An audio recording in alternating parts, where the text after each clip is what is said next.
every time you went out, it was in the back of your mind you could get killed. Yeah. Because it's the high chances on that job. There are a few times in my whole career where I've gone, you fucking idiot. You've worked alongside people like Michael Jackson, Kendall Jenner. Yeah.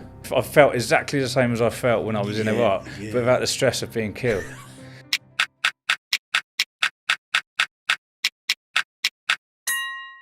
Welcome, Simon. Thank you for being here, pal. Hello, mate. How you doing? Yeah, very well, thank you.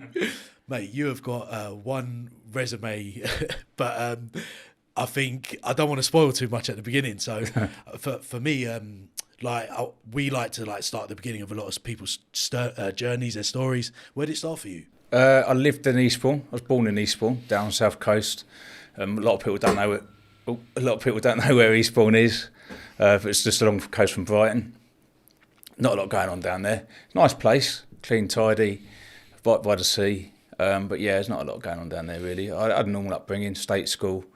Not from I'm not from a sort of an affluent background or anything like that. Wasn't poor neither. But my father was a firefighter. My mum had various jobs, bringing me and my sister up. So I had quite a normal childhood, if you like. I was in the Army Cadets when I was a kid. Kind of could argue that's where it all started. Nice. So I was there till. Was that you that had a passion for getting into that, or was that dad like? My dad had an involvement with it anyway. He was an adult instructor. Oh, okay. So I guess I can't really remember now because it's a long time ago. But I know I remember a few occasions where he'd take me along before I was, when I was a lot younger, right, to certain things. He could take me along, open days or whatever. And I think that's probably where I sort of started saying possibly, I want to do this. Yeah, brilliant. So when I was 12 or 13, I started that. Loved it. And kind of all my friends were in the cadets, Army Cadets. I hung around outside of school with Army Cadet friends more than I did my friends at school. Right. So I kind of took to the military life a little bit, if you like. And then I got a job. I got a job at a fair, working at a fair, just as a bear. And I did that for on and off for a little while. Got to make your money somehow. Yeah, right? and actually I loved that job. Did you? Yeah, I did. Yeah, it's just if it paid a bit more, I might still be there now. Do you know what I mean? But it was a good job that. So I did that for a while, and then I wanted to join the army. Couldn't get in the army because I was big. I used to be quite big, like overweight. What's overweight? What was I in stone? Can't remember, but I was something like I had like a 44-inch waist. Did you? Yeah. Wow. Yeah, I remember that much. Yeah. Looking great. Yeah, I've changed a bit now. So when you join it, I think it's slightly different now. But when you joined the army back then, your BMI was done on your height and weight. Right. I think now if you're sort of a muscular person, so you're overweight but clearly not obese, they change how they measure you. Yeah, right. But back then it was height and weight. I need to be about like 14 foot tall to get in at my weight. Do you know what I mean? So I didn't get in. Anyway, I got an engineering apprenticeship in mechanical engineering. Oh, right. And all my cadet friends all joined the army. I had a couple of other friends as well in Eastbourne that weren't cadets, but they joined the army as well. Right. And I was like, I want to join the army. You're quite determined to. Yeah, I know one of the lads, he's in parachute regiment. He just come back from Northern Ireland. I think he was 18 years old, and he had a chest on him, and he'd been in the gym, and he had loads of money in the bank because he'd just done a 6-month tour with nothing to spend it on. Yeah, loads of time in the gym because you can't go out over there. He had a month off as well because he'd just done 6 months, so he had a month at home. So he was out every night of the week, enjoying himself. Yeah, and I was in this factory, and I just thought, and I hadn't seen that side of what the military can, or allow you to do as well, sort of thing. I only just thought of being a soldier, and I thought, shit, this is good. I don't want to be in a factory every morning at 6 o'clock in the morning. And as time went on, I just started getting fit, but not for the military. I just started getting fit anyway. Right, that was a bit of a wake up. Yeah, I just started getting fit, started slowly losing weight. And then I got to a stage where I was quite fit and healthy. And I don't know why, but I just suddenly thought, actually, you can go and join you've got to get in now. Can you remember how much you would have had to have lost? I went from something like, I must have been near 20 stone. Really? So I went down to nearly 13 and a half. That's impressive. Yeah, and I did it really quick. I think a lot of people said you wouldn't keep it off because how quick I did it, but I did. I just kept it off. Made sure I kept it off. If I ever started putting a bit more on, I just took it off again. Yeah. But yeah, so I actually joined reserves first. I joined Eastbourne. Used to be Royal Signals in Eastbourne. Royal Signals wasn't really my sort of choice. If you join a reserve unit, Right. you have to go to whatever's there. So you can travel further to another one if there's something relatively local, but normally you go to what's in your local town or somewhere near it. So I started off in the Signals, but I knew I didn't want to be part-time.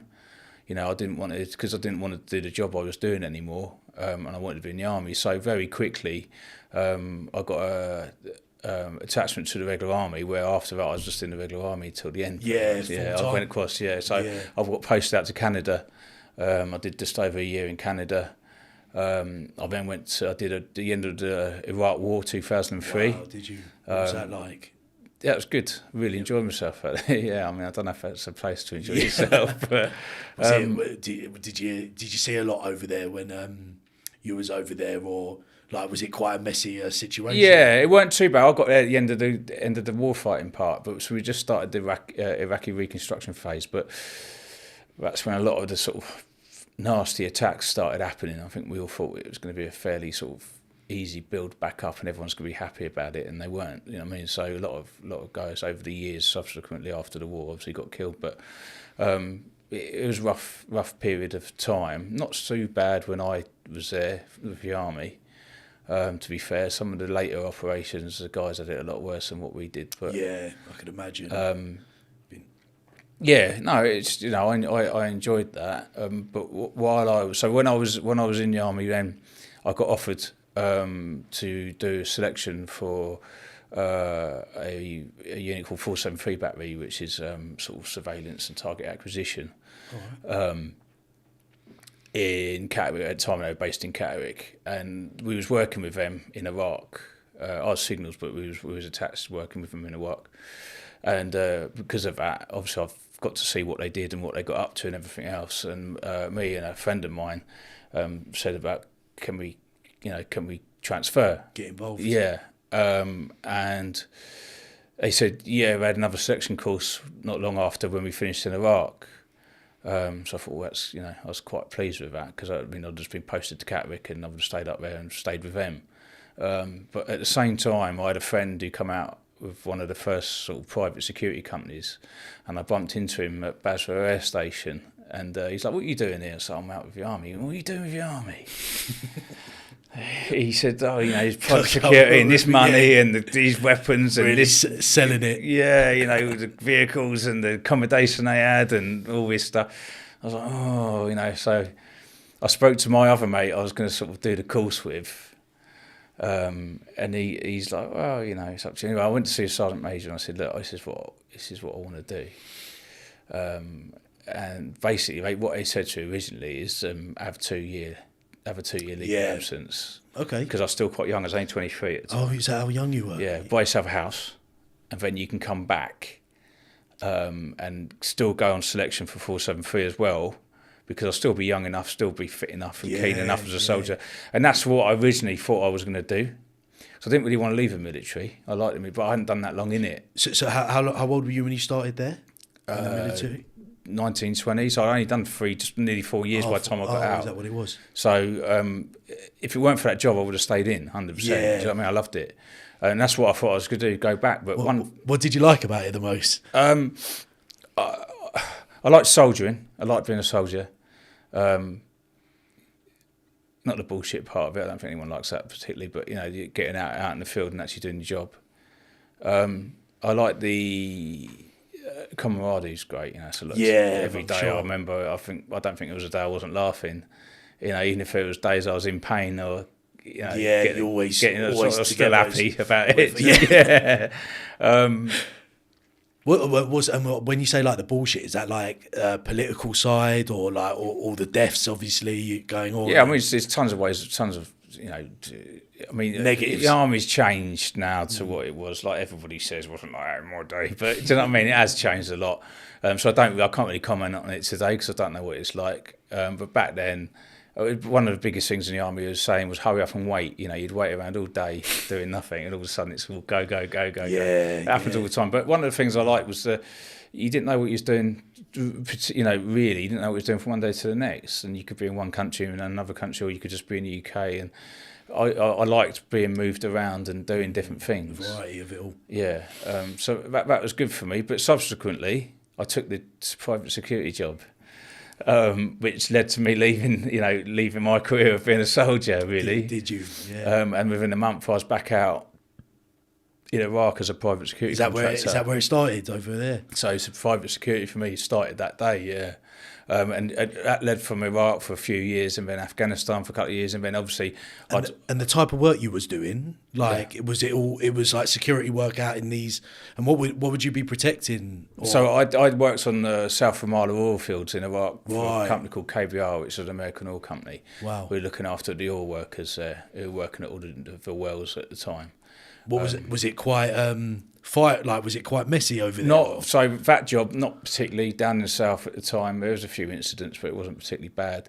When I finished that, I moved up north to Baghdad, which was a lot more messy. Was it? Yeah, it's a lot more active up there. And then that was still on the same contract, but for the same company in Baghdad.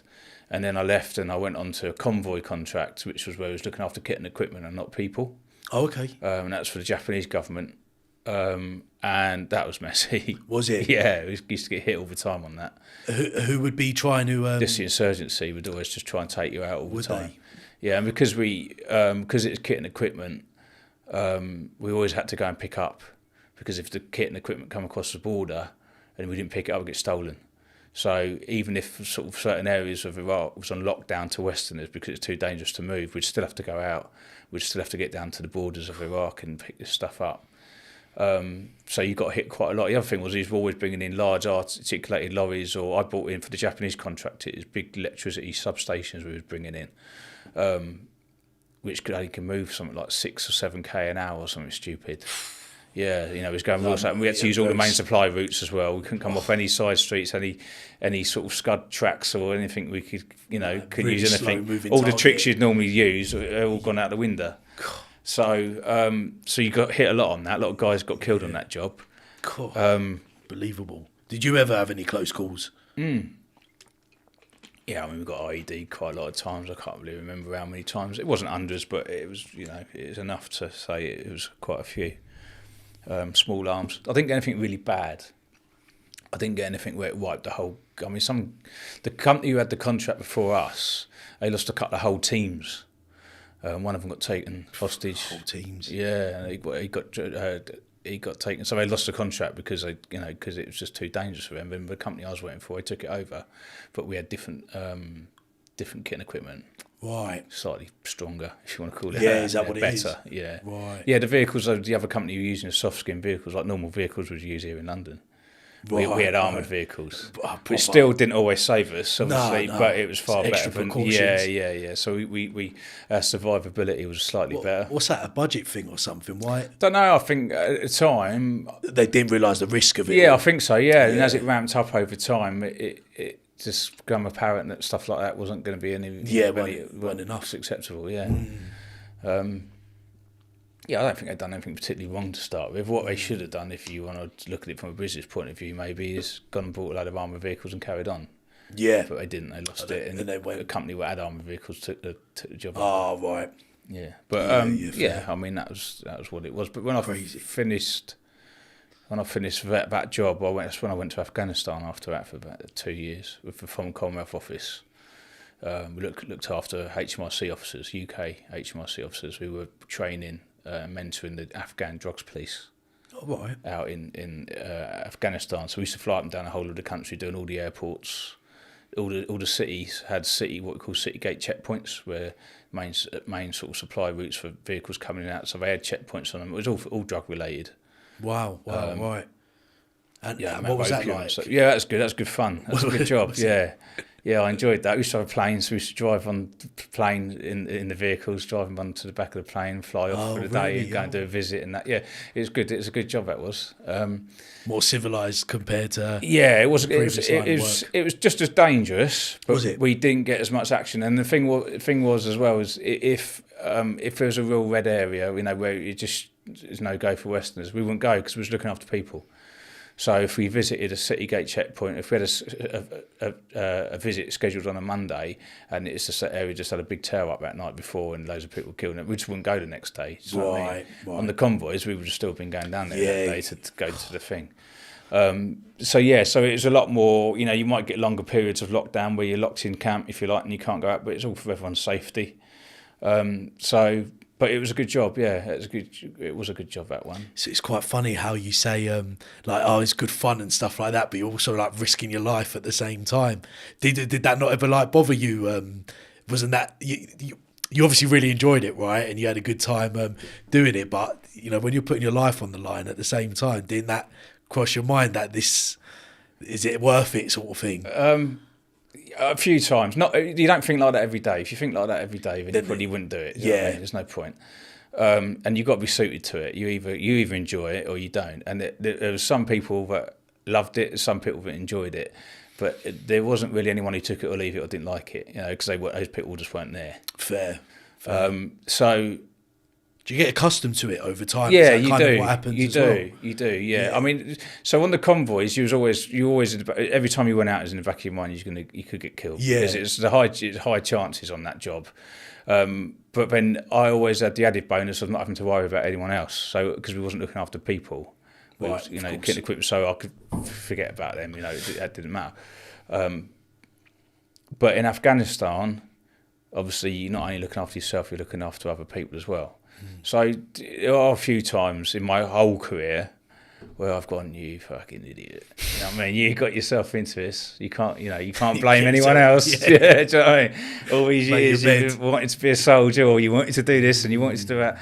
There's a few times I've been in those moments. Yeah, I thought, you've overstepped the mark on this one. Yeah, I've been lucky enough I'm still here. But there's a few, 3 or 4 times, which is a lot really in a lifetime. You don't really want it once if you can help it. Yeah, that's right.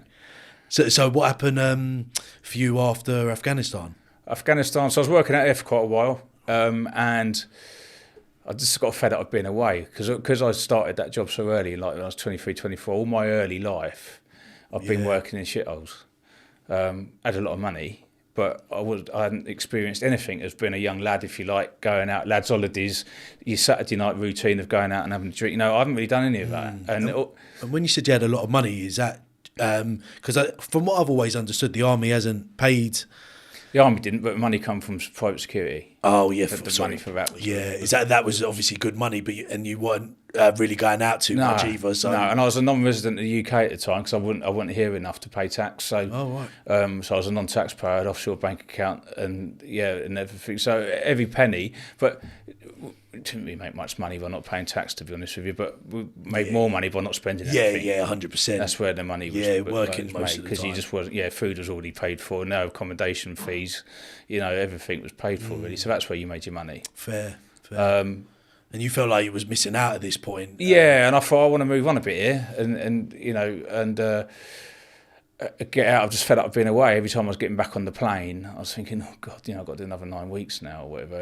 And I always said to myself, when I start feeling like that in anything in life, it's time to move. Not necessarily instantly. Don't cut your nose off to spite your face, but start looking at what it's a good insight though, isn't it? Yeah, start looking at what you want to do next. Do you know what I mean? Yeah. And there's an older guy on the team, Sam, good friend of mine, and I said to him a few times about working in London, and I said, Sam, I want to go home, you know, but I'm not sure what to do. And I said, I thought about prison service, but I'm thinking, because I want to be a PTI possibly in the prison gym.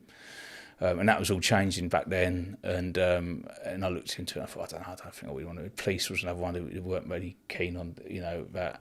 I got offered a sort of a bit of an in with Sussex Police at the anti-terrorists at Gatwick.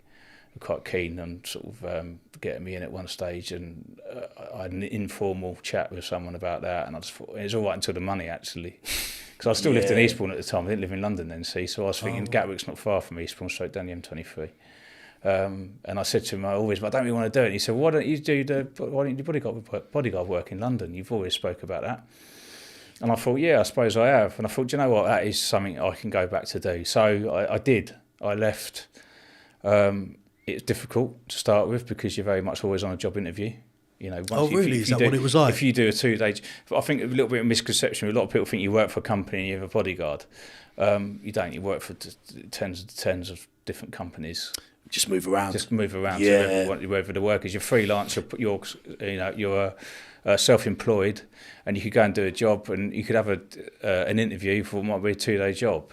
Right. Wow. You go and do a 2-day job, and you're now looking for another job again. Yeah. And looking for a job is exactly the same as looking for a full-time job. So I suppose the only good thing is you're a bit there's a bit more flexibility there where you can pick and choose a little bit yourself. You can, and obviously the idea is the more you work and build up, and the same companies do call you back, the same people do call you back. So if you do a good job, so then you start plotting in your work to make a full week, then to try and make a full month, and then as time goes on, you end up turning work down because you're too busy. Yeah, and which is probably a nice place to be in because you can pick and choose a bit more in as well. Yeah, there's some people you probably don't even want to work for. No, exactly. Ways, yeah, you can pick and choose a lot more in. So I went about. I started with Dubai Royal Family. I did 2 summers with them. It worked out nearly 8 months of the year actually. Wow. So that's how I started, and then at the end of my second year with them, I started the private security company, Ascari Secure. Your own firm? Yeah, which is obviously still operating today. Where, I just kept getting asked for different people doing different things, and I couldn't get there myself. I've been in London for nearly 2 years by then, so I kind of knew the scene a little bit. Because obviously when we were doing research, you've worked alongside people like Michael Jackson, Kendall Jenner, Bella Hadid. So Michael Jackson, actually, that happened. That job, I was working in Afghanistan at the time. Oh, were you? And I'd just come home on leave for 4 weeks off. And I'd just gone up to Edinburgh because a mate I was working with in Afghan had the same leave pattern as me. And he was Scottish. He said, come up to Edinburgh, because I think at the time I'd never been up there. We'll have a few nights out. So I said, all right, let's do that. I was back then, I was always... I'll get a nosebleed coming here today, but back then I used to go all over the world. The whole world was my playground, you know what I mean? And I was not bothered about the hours of flying, nothing now. I can't be asked to do anything. So I went up there and someone called me and said, will you come to London on Friday or whatever day it was and look after a businessman who's coming to London for a week? And I thought, I don't really want to do that, I've only got 4 weeks off, so I don't really want to spend a week. And I'm in Edinburgh, so I'm not even in London. I said, no. So they said, you sure? I said, yeah, no, I won't do it, but thanks. So anyway, I said to my mate about it. And he said, it might have been worth a look, though, because you haven't worked in London yet, and you said you want to do it one day. I said, I know, but, I'm at your house, and I feel a bit bad, and I don't... He said, well, it's up to you. Anyway, the guy rang me back again. He said they put the money up on it, on the job. Because of what my mate just said to me as well, and he wasn't going to feel bad if I'd gone back down.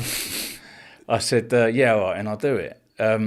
So I got back down. I missed my flight on the way back down because we still made the most of the night before. And I had to buy all new clothes, suit, shirt, out of the packet, shoe. I had to buy everything. So I didn't have time to get back down to Eastbourne to get back to London. So a load of brand new stuff. Yeah, so I had to go straight to London, get all my kit from the shop. Go to, I think it obviously paid that well then. Well, I was hoping it was going to. I can't remember if it's Luton or Stansted, where the Harrods terminal is. I can't remember which one it is now. I used to know things like that, all the time. I'm a bit out of touch now. But we went to that, whatever airport that was. I went to a hotel just outside of it. I got changed in the bathroom there, and then we sat in this room where I was told to meet people. There's a few of us in there, and then we got given a document that had Michael Jackson on the front of it. So you didn't know? So until that day, I didn't know. I kept it quite quiet because I think at the time he hadn't been in for quite a while, and I knew it was going to be a massive thing when he was here. So I wanted to just keep the build up to it as quiet as possible, which worked for until he literally stepped off the plane, really. Yeah. So help. Is that quite standard practice in your field? Or? We try to do that. Yeah, keep it. It's just easier. And then, the word don't get about. You're not hiding them as such, but just certainly pick up and drop offs and things like that. It makes it all a lot easier. When you first turn up at a hotel, for instance, there shouldn't be hundreds of people standing outside. Obviously, as soon as you go in, and normally especially now with social media, by the time even if you go in to use the bathroom, by the time you come out, there can be people there.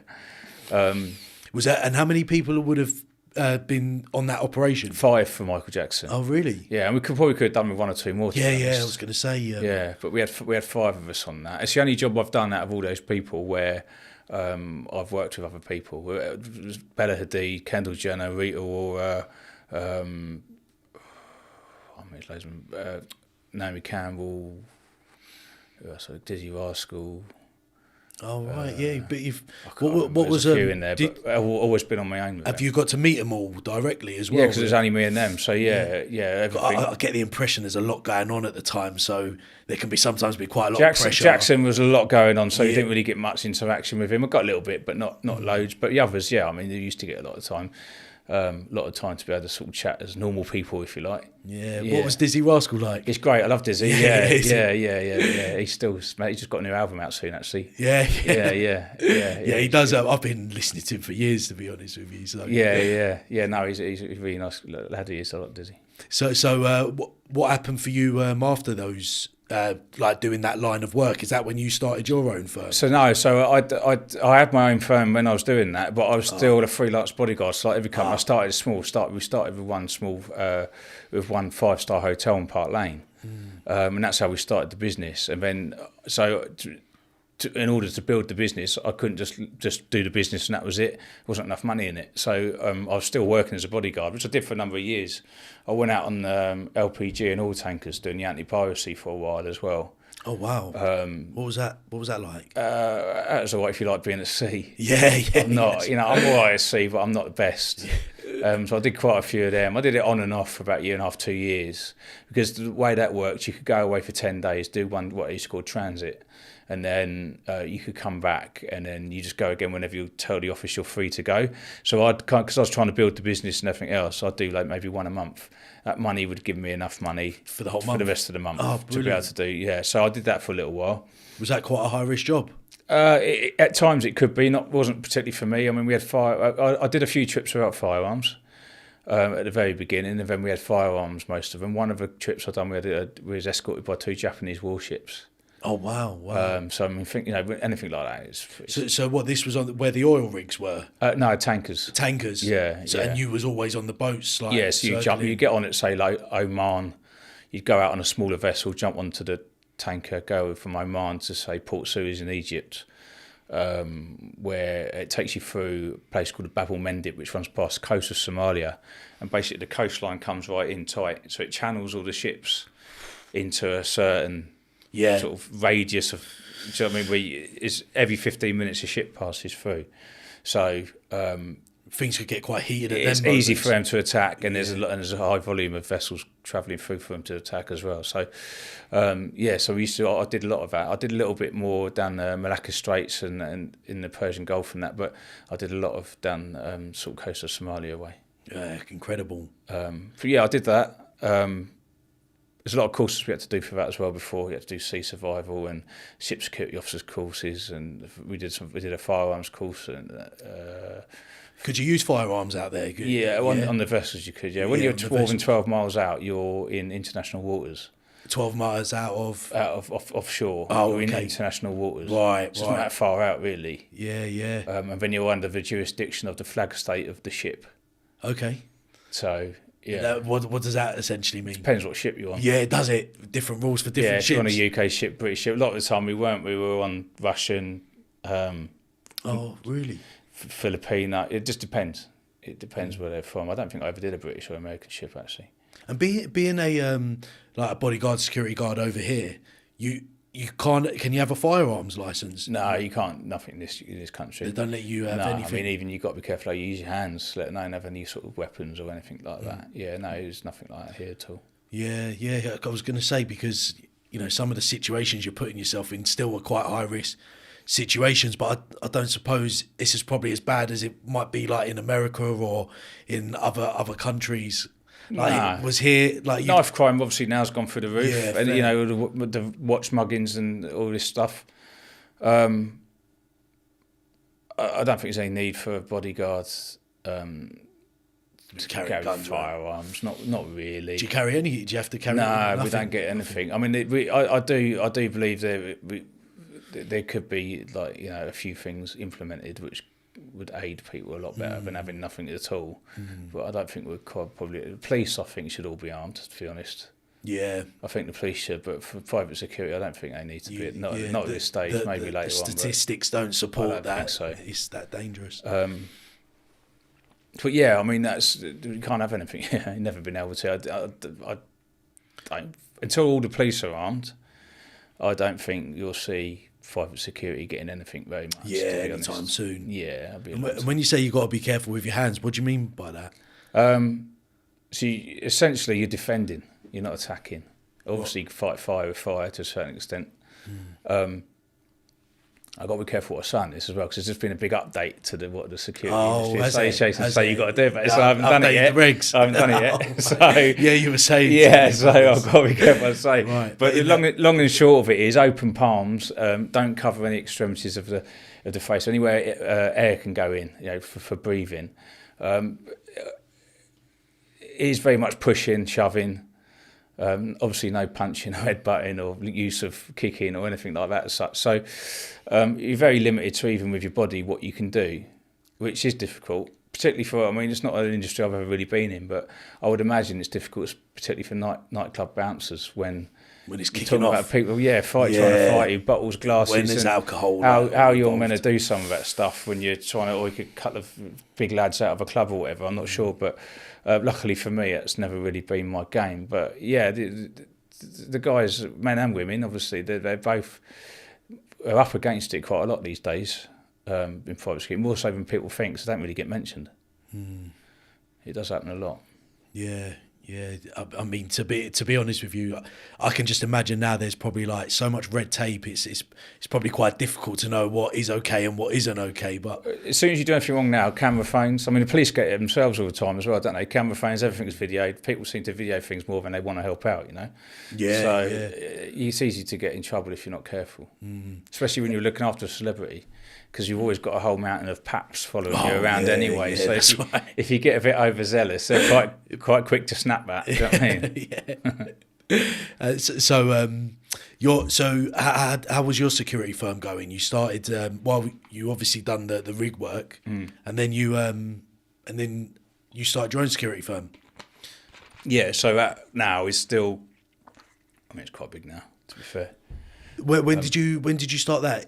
2010. 2010, yes. Yeah, 2010. We obviously struggled over COVID, but we pulled everything back now, as everyone did. Did it completely go dead? Did it? Pretty much, COVID? Yeah. We was making enough revenue to pay for costs and to survive. Literally minimal to keep the business going, and just until the end of it all finished, really.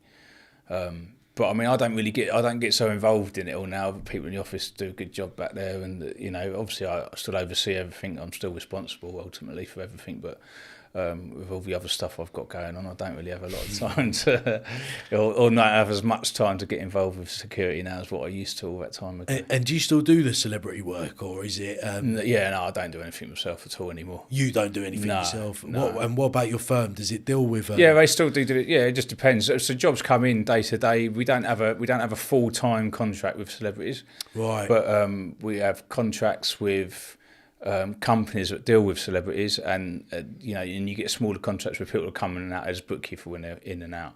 So we don't have sort of a 24/7 with one. No more kind of like interview process like what it was when you first started out, where you had to go and it weren't like it's not like that. Well, I mean, it not for me. It's not for the lads who work for me. It's because they all have to come and have an interview. Right? So, they still have to. So it still happens. Yeah, it's not just based on your reputation. No, I mean the only time, because it's difficult from now. But virtually everyone gets interviewed now, because back when I was working, I knew a lot of guys.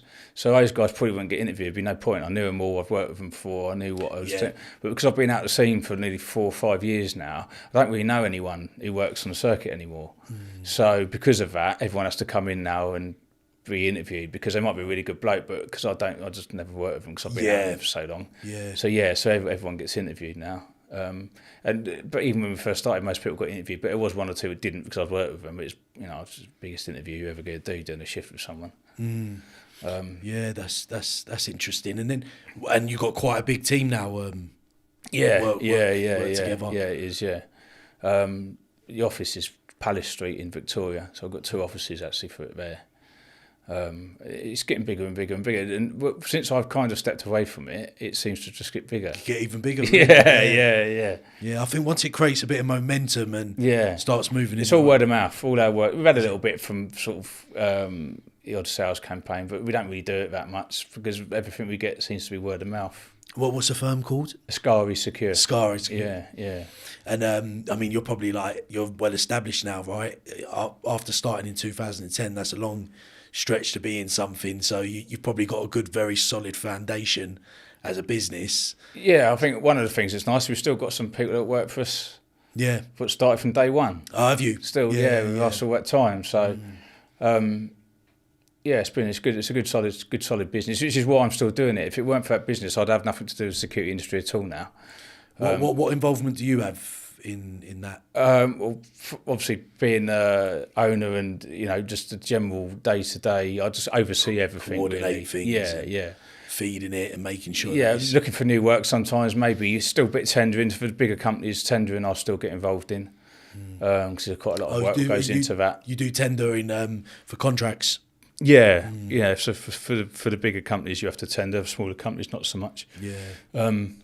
So I still do bits and pieces of that. But then also that depends on what I've got on. If I'm off doing something else and I can't get there, then I won't be doing that. Someone else has to do it. So it just depends. Yeah, I dip in and out really because I can't be everywhere at once. I think the difficulty is as it gets to a certain size, it's like you got to feed the beast. Yeah, you just got to keep I always like to keep it constantly flowing, and there's plenty of work coming in all the time. That's happening.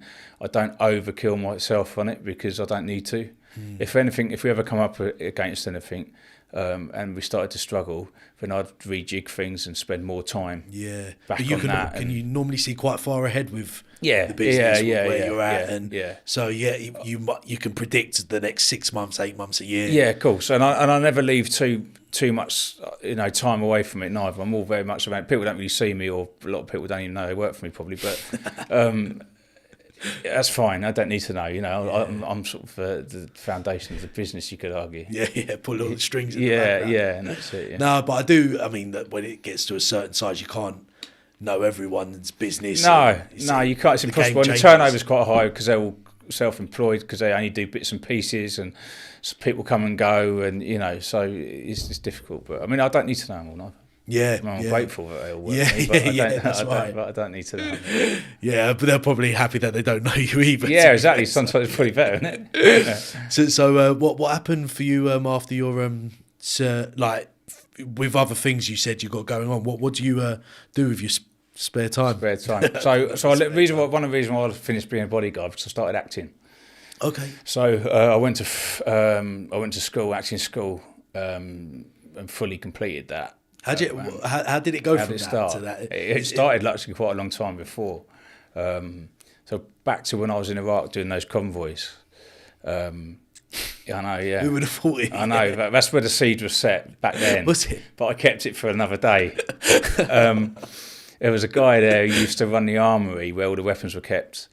And the ammunition and everything else we had in these villas we was living in. And I said to him, because he was older than me, I said, what did you used to do before you was out here? Because I knew he was in the army for a long time, but I knew he'd also left the army quite a few years ago. Right. And he said, I was doing film work. So it was the first I've ever heard of it. I was 26 then, I think, 25, 26. So I said, what's that all about? And he said, he told me when he said, I was a military advisor on the film Troy. Oh, right, yeah. So I thought, oh, right. And he told me a little bit about it. I thought, that sounds quite interesting. But I knew I wasn't ever going to be able to do anything because of where I was working and what I was doing. And I also knew it's probably quite a hard thing to get into. So I wasn't about to drop what I was doing now to go back to something that was very uncertain. All over again. Yeah. But he gave me a card with a phone number on it. And he said, there's a company, give these a call, they deal in film work. They'll help you out. It's all changed a bit now because... there's a lot of companies that do film stuff. But I think there's even one called Military Film Extras, I think, now. We just do military guys. Specialise in that. Yeah. So it wasn't quite like that back then. Bit more open market. It weren't so many companies doing it sort of thing. So I got in with this company. So he gave me the card and I put it in my bag and I forgot about it for years until I started the Dubai Royal Family job. I actually moved up to London. I was unpacking my kit, and the card fell out of my bag. I thought, oh yeah, I forgot about that, because I totally forgot all about it. Like, what was that, 3-4 years later? Them years later, yeah. really. And I looked at it and I googled it, and it's in Shepherd's Bush. I lived at Battersea at the time, and I thought, oh, actually, that's only around the corner as well. So I called these people up and that, and they said that they weren't taking anyone on until next August the following year. But if I wanted to fill all the paperwork out and everything else, just do it and give you a call next year. So I thought, I'll get all this done now and I can forget about it till next year.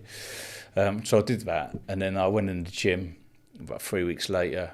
The days when I could leave my mobile phone in the locker, they're long gone. I had a voicemail on the mobile phone, and it said, "Oh, my name's Chuck. I wondered if you could fly out to Morocco on Thursday and the movie Green Zone with Matt Damon." Really? Yeah. Is that what happened? It just on the voicemail. So I thought, oh, well, that's one of the lads winding me up, because they all knew I put in for it. Right. So, I mean, I was still on the Dubai job as well at the time. Wow. So I googled it again, and it was the right thing. Was legit? Yeah, it was right. So I was like, oh wow. So I looked at the dates, and the fly date to go to Morocco was the last day I had with the Dubai Royal family, and I thought, and I had nothing booked in after the Dubai Royal family, because I hadn't really been looking. I thought I was going to have a bit of time off. It all came together quite nicely. Yeah, and I thought, I don't want to miss going out there for, I think it's 6 or 8 weeks or something like that. I thought, I don't want to miss that out just because of one day on a job where we kind of finished anyway, because it was the end of the job. So I said to the people in charge on this job, but and they went, no, you've got to go. We'll cover you for that day. Don't worry. So I thought, touch. So I went on that. I went and flew out, and that's when I first started. Was that? In Morocco. In Morocco? Yeah, in Rabat. We filmed in Rabat, yeah. Wow. And did you get to meet Matt Damon? Yeah, he was there. He wasn't there for the whole time, but he was on and off throughout a time there, yeah. And that was my first sort of experience of working on a film set. And I played a US Special Forces soldier. Did you? In that. Yeah, so you're quite familiar with it all. I always remember we did this massive night attack, and the production had paid a whole village to move out for a month. Wow. Yeah, so we used all the houses. It was only outside. We didn't go inside people's houses, but we used like I said, it was a real village we was fighting in. Yeah, it must have been a bit of nostalgia there, wasn't there? Well, that's the thing. It was all blank fire in the heat, because it was Morocco. It was hot. It was all the kit and everything we had on. I felt exactly the same as I felt when I was in Iraq, but without the stress of being killed. So all the fun and the adrenaline and the excitement you get, I had all that without being killed. And at the time, that was quite a new experience to me. You probably had the time of your life. Yeah, I'd never felt that. I'd always felt that, plus your ass going. You know what I mean? So I thought this is something that I could enjoy doing later on. After that, I picked up Sherlock Holmes 2, Robert Downey Jr. Oh, did you as well? Oh, brilliant. Yeah, and I worked on that. Not as much as I should have. I went away. There was a gap in filming. For I can't remember how long it was, 4 or 6 weeks or something like that, gap in filming for me. Yeah, I love him as well. Like Robert Downey Jr. is a great, great actor, fun. Isn't he? And I took one of those ship jobs. I went out on a ship for 10 days. Yeah, I thought I got 6 weeks here or 4 weeks, whatever it was. I'd just jump on one of them. We got stuck at sea for 6 or 7 weeks. Did you? Yeah. And it should have been what? 10 days, I think. 10 or 2 weeks maximum. Yeah. What happened? It's a whole catalogue of things breaking down, not being able to get to work. It's bad, but yeah, a lot of it was bad admin. Really, it wasn't because we was getting sort of shot to pieces. Oh right, good. Yeah. Sometimes I just dragged on. If your relief couldn't get out to let, we was on a gunboat, so the boat we was on, it was like a vessel just with firearms on it only. The actual thing we was looking after was separate to us. And did you get paid for the 7 weeks? Yeah, you get paid. So, you still get paid. Yeah, so I've made a bit of money out, but I missed my filming. Your opportunity to do the film. Yeah, so I come back. And I thought they're never going to let me work for them again, because I've started in the film and now you can't, And I explained the situation, because when you're at sea, you haven't really got any communications. You can't tell people what you're doing and where you are. Sound like a good. And they obviously, luckily, they believed me. Yeah. And they put me on near the end of the movie again. Oh, they did. Yeah, so it would have been quite a nice one for me if I could have done it all, but I didn't. I did sort of half of it. Yeah. What was your role in it? I played one of Moriarty's henchmen. Oh, did you? Yeah. I'll look out for you next time I watch it. Yeah, it's a good job. I enjoyed that. It was all filmed in the UK, Chatham Dockyard, and somewhere in Oxford we did. But and then obviously doubling for Dave Bautista in Final Score. Really? Yeah. How did that come around? That's another one I nearly didn't do. Really? I was. You got stuck out. That's the same company who gave me the green zone. Actually, they hadn't called me for a long time, and I was down in Brighton. I'd gone down. I was living in London, but I went down to Brighton to visit some friends from like home who'd moved there, and was out one night. And I just got down to Brighton, had my first drink, and I was staying in a hotel, and they rang me up. This guy rang me up, and I can't remember what he said. Will you come up and do a double job? I didn't say who it was. And I said, when is it? He says, tomorrow at 5 o'clock in the morning. And I said, I can't, I'm in Brighton. And I thought, I'm having a drink now. I can't drink now. I'm not going to be able to drive back. If I have one more drink, I can't drive back. And we was having a meal as well at the time. And he said, you sure you can't do it? I said, no, sorry, mate, I can't do it. I said, if I was in London, I would have done it for you, but I'm in Brighton, I can't do it really. So, all right, you sure you can't do it? Yeah. I put the phone down. And in my head, I was thinking, cool, he seemed quite keen. Do you know what I mean? Yeah. So we carried on eating, and he texted me. I really need you to go and do this because of my size and measurements. Really, you was perfect. They obviously were limited to who they could, put on it. So and you was a body double. Yeah. And like, so a body double is. So the way it works. So long story short, I accepted the job.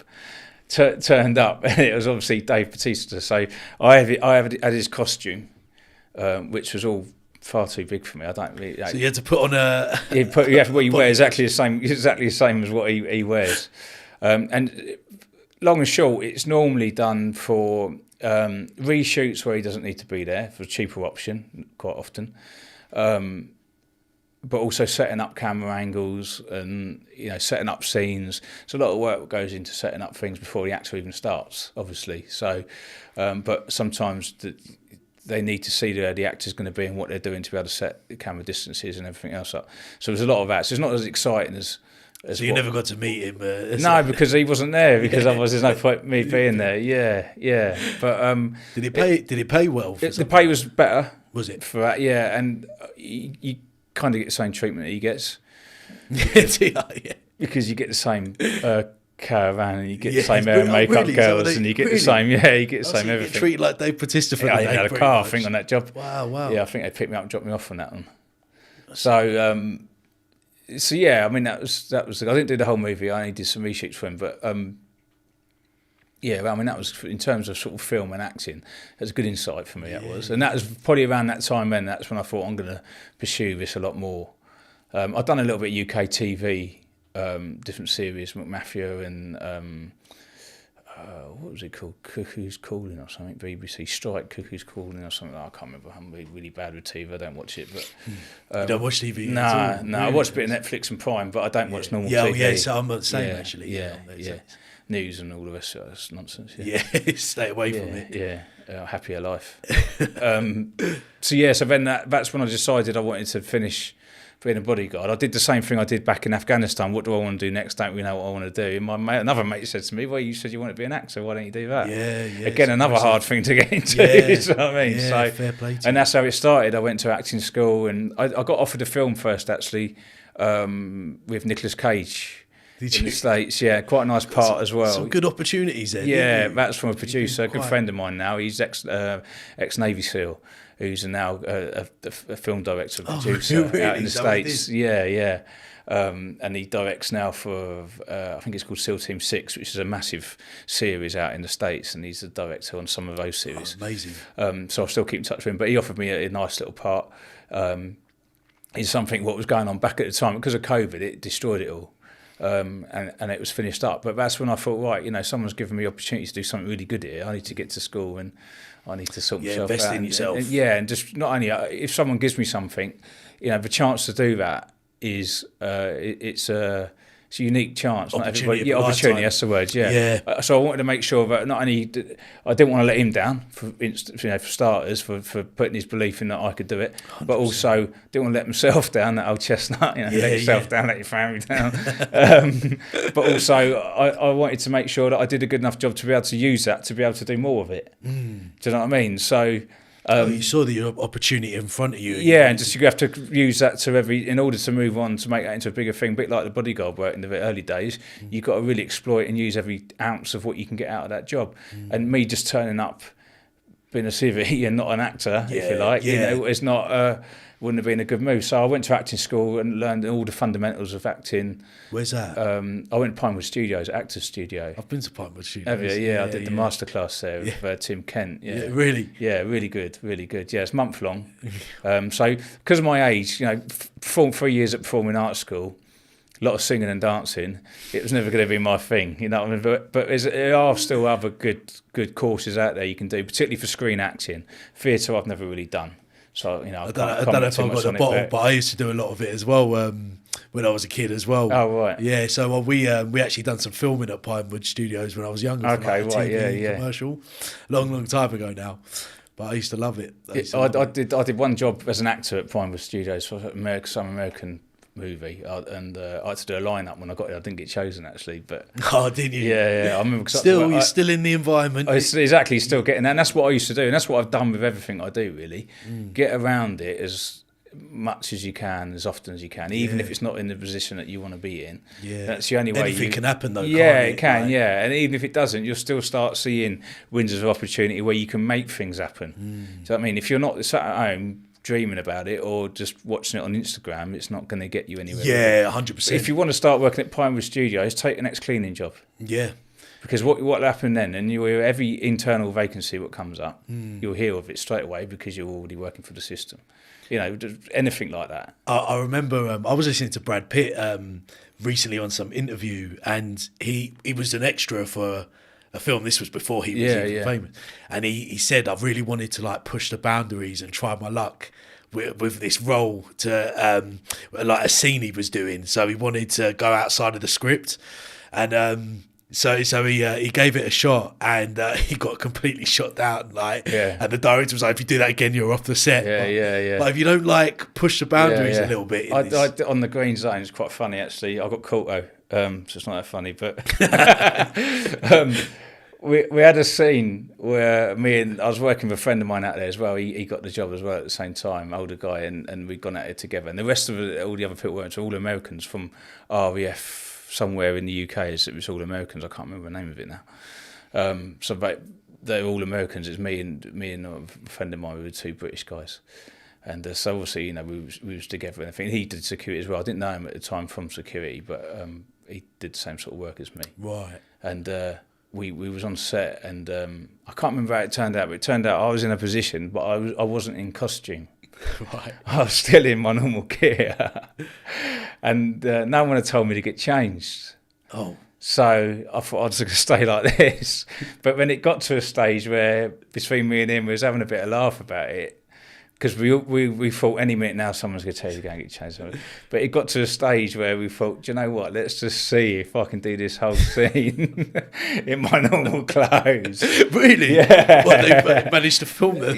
That was nothing. No, so we did it, and literally just about before we was about to start filming, everyone's all set up. We'd even done a couple of dry run-throughs, like you know, rehearsals to make sure everybody was doing what they should be doing. We did all that, and then the wardrobe director, head of wardrobe, walked through the whole of the thing. He looked at me and gone, "What's that? That's not a costume that I've picked out in the last 6 months or whatever." And I had to go and get changed quickly and get back on set. Yeah, so I got caught. It took a while for them to... Yeah. It must have been quite a good crack, to be fair, especially you being on the scene with your friend as well. So, yeah, it's stress-free as well. All you got to do is what you're told to do. Yeah. If you can't do that, it's probably not going to be for you. You know, especially when it comes to being in front of the camera and being an actor, you have to hit your points, you have to hit your marks. And you know, a director of a movie is called a director for a reason. He directs or she directs for a movie, not just to keep to the storyline, but you know, the individual directs the actors, because what they can see is different to what you can see as an actor. So although a lot of the time you'll get it right, the more you act and the more professional you are, but there are things that it doesn't matter. You got to remember, it doesn't matter what you think is right, it's what the director and the script wants to see. So you need to be able to take direction well, and you also need to be able to take getting it wrong well, because although essentially it's not wrong, but it's not the way they want you to do it. So you haven't done anything wrong, but it's not how Yeah, you it perceived makes it sense. differently to Yeah. how they wanted. So you It's got to be constructiveness, though. yeah, right? yeah. It's- You just got to get on with it, swallow it, Swa- and do what. And if someone says, "I want you to sit there and touch that," that's all I do. Whereas some people make a mistake of sitting there touching that and then touching that. You know, I Got didn't one tell you to job. do that, did I? Yeah, Do you know what I mean? No, but I thought it would be better if I touched that as well. No, because no, you know what I mean. That so camera's not picking that up. That's follow not it. seeing that, and that's Follow it down to. So a if T. you're good with direction and doing things right, and and listening, and Well, was it a bit like that in the army, though? Would you say? I'm great. you relate to that in Yeah, that I sense? think I'm very good. I've always been told all my acting classes. I've just finished acting school again only a few weeks ago. I did a screenfighting qualification. So it's always an ongoing thing, and I'm always told I'm always good with direction. Right. And I feel like I am as well. I don't always get things right first time. Sometimes I could be shocking, but if it's the right direction, I pick up direction very well, quickly. and very quickly. Yeah. Yeah, and that's important anyway. When you say like you ain't worried about making a mistake, that's like for anything you want to do in life to be successful in, you got to be prepared to make mistakes over and over again. So it's just always about pushing the boundaries, as I was saying earlier. For me, bearing in mind where my career started, death, being killed was the worst that was going to happen. Yeah. That's what I think Can't make about too many everything now, mistakes. is what's the worst that's going to happen. Yeah, And fair. I never get that in my head. I never think I'm going to be killed. Can't compare the two. No, can you? so I just think, just get on with it. Well, I'm going to go red. I'm going to be embarrassed. I'm not going to want to come here again. I'm not going to want to tell anyone what I've done. All those things nothing. is harmless. Yeah, All yeah. of them are harmless. It's your own ego that's got to get over that. Do you know what I mean? Yeah, No one massively. else. And a lot of the time when people get embarrassed about things, other people in the room don't care. They might not even notice. It's only you that's got a thing about it. Yeah. For whatever reason. Do you know what I mean? So And it's that ego. It is yeah, that it's your ego. Yeah, and gets the in other the thing way. with acting as well, you've got to remember could be as many as 80 people around that camera, in the area watching what you're doing. But professional film people, whether they're cameramen, whether they're sound, the grips, the electric carpenters, whatever, I don't know the right names for all these people. But whatever they're doing, they're busy doing what they're doing. They're not really. Yeah, it's not yeah, a pantomime where they're sitting there watching. Do you know what I mean? They're just waiting for you to do what you've done and get on to the next thing. So all these people they don't care if you get it wrong. It's not the only person who care if you get it wrong. Director. Yeah, Time is money, and all the rest of it keep getting messed around. But the rest of the cast and crew, they're not really looking at what you're doing. It's funny though, isn't it? We've got this internal self-importance sometimes. Where You we assume think- everyone's going to be standing there looking at like because watching you they've all got their own jobs to specifically. think They're about under and a lot of things to pressure. do, and and they've got radios on that they have to talk to people. There's plenty of stuff going on for them not to be going, oh, see what you did then. Do you know what I mean? It don't work like that's that. right. Don't work like that. And all the best actors, they don't get everything right straight away. Nah. You've got to be prepared to make mistakes. Quite often, there's some good ones. You could go through maybe quite a lot of stuff where it don't put a foot wrong, but then one day they suddenly do. You know what I mean? You can't. Yeah, you and can't then go through. they'll probably have a breakdown. The thing is, some you people are can't. so perfectionists that when you something can't have it a little bit. It's Yeah, like turmoil when something goes a little Just bit wrong. that's my biggest thing. I think for acting, just do as I'm told. If I do as I'm told, then I haven't got it. I won't get it wrong. It sounds like you're having some fun while doing it as well. So that's I try to do that with everything I do. yeah, it's honest. important. You've got to enjoy it. So have you? And so since the Dave Bautista thing, we've obviously had the strikes going on. Which has had a massive impact on the film industry. Yeah. I suppose is it starting to slowly build back up? It is now, so I'm hoping next year to get some sort of involvement in States back again. Right. And do something. Is that your long-term Do plan? something out there. Yeah, we'll see how it goes. I'd like to do one or two just to get a feel for how it goes. I haven't done one out there yet. Everything I've done is UK. I think I've got one next year, UK film. Possibly two, but the second one might roll into 25, depending on how long I take to film.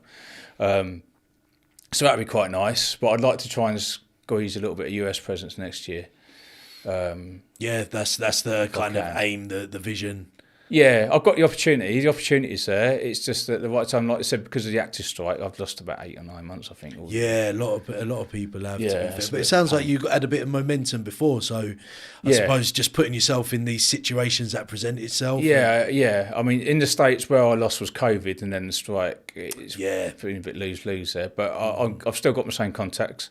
I still keep in touch with everyone. Brilliant. And the offers are sort of in the distance, if you like, there now, because things are starting getting back to normal. So I'm hoping, but again, I have to be careful of that as well, because obviously with the clothing, the security company. Well, we ain't spoke about the clothing yet. No, we haven't. Yeah. What's the clothing?